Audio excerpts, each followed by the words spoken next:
अस्सलाम वालेकुम। वालेकुम सलाम। जी भाई, क्या चाहिए आपको? क्या मुझे आज रात के लिए कोई कमरा मिल जाएगा?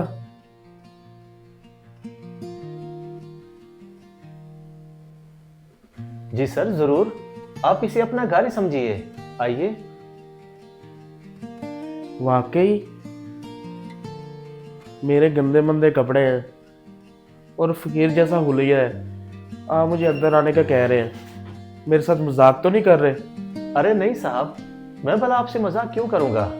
वैसे भी इंसानियत कपड़ों से बढ़कर है। आए आप, रूम बुक कराएं।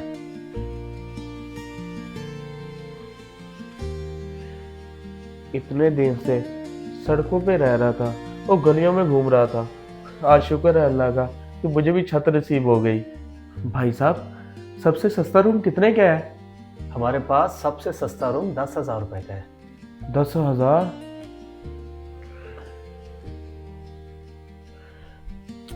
भाईजान, मेरे पास सिर्फ 1,000 है। अगर इस 1,000 से किसी स्टोर रूम में या रूम के कोने में गद्दा लगा दें तो? माफ़ कीजिएगा सर, हमारे होटल के रूल्स हमें इस चीज़ की इजाज़त नहीं देते। जी जी, मैं समझ गया। अच्छा सुने, क्या मैं यहाँ पे नहा सकता हूँ? नहीं सर, ये भी मुमकिन नहीं है, क्योंकि बगैर एंट्री के आप हमारा वॉशरूम भी यूज़ नहीं कर सकते। कोई बात नहीं भाई, अल्लाह आपको खुश रखे।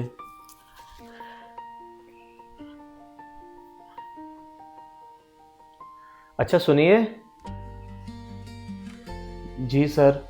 मैंने आपकी आंखों में सच्चाई देखी है, इसीलिए मैं रूल्स तोड़ रहा हूँ। और कभी कभी दिल की भी माननी पड़ती है।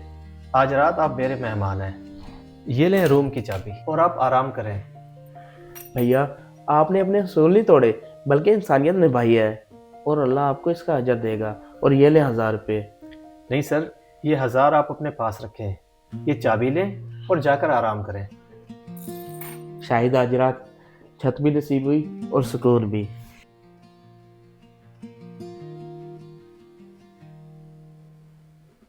आप मुझे ये बताएं, आपको किसने कहा था कि उस फकीर को इस होटल में आने की इजाज़त दें?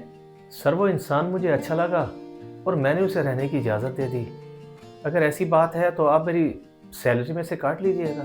बात पैसों की नहीं, बात होटल के मयार की है। अगर ये बात बाहर जाएगी तो कोई यहाँ पे आना पसंद करेगा? सर, मैं मानता हूँ कि इस बात को बाहर नहीं जाना चाहिए, क्योंकि बड़े लोग यहाँ आना पसंद नहीं करेंगे। लेकिन सर, आप ये भी तो देखें ना कि सर, एक इंसान होने के नाते हमारा भी ये फर्ज बनता है कि हम इंसानियत को भी जिंदा रखें। सर, अब देखें ना, बाहर कितनी ठंड पड़ रही है। तुम्हें पता भी है अब ये सारी चीज़ें मुझे किस तरह से मैनेज करनी पड़ेंगी। तुम्हारी वजह से मेरी जॉब भी जा सकती है। सॉरी सर, मैं माजरा चाहता हूँ। अगर आपसे बॉस कुछ कहें तो आप मेरी सैलरी में से कटवा दीजिएगा।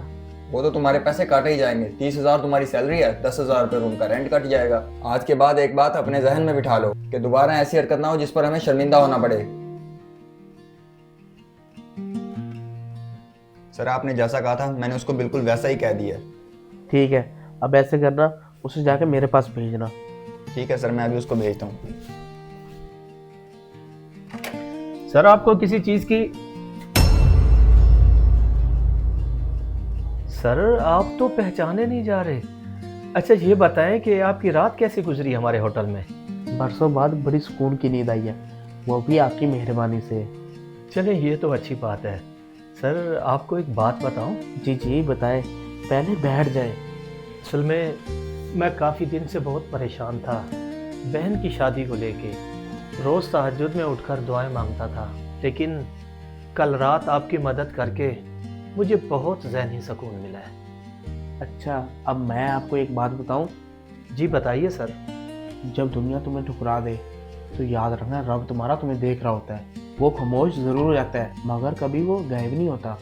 जब वो कुन कहता है तो तकदीर बदल देता है। बेशक।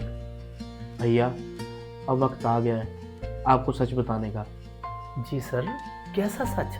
मैं कोई फकीर नहीं हूँ, मेरा नाम सेठ असद है और मेरे कुल 30 होटल हैं, और ये होटल भी उनमें से एक है।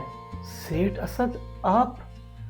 आज तक मैंने आपका सिर्फ नाम ही सुना था, लेकिन आप यहाँ इस तरह, मैंने कभी सोचा भी नहीं था। दरअसल भाई, मैंने अल्लाह से वादा किया था और उसकी तस्दीक करने निकला हूँ।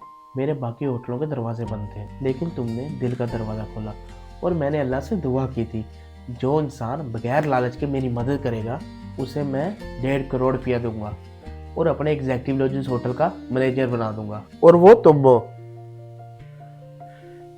या अल्लाह, 1.5 करोड़ और होटल का मैनेजर, मेरी सच्चाई का इतना बड़ा इनाम।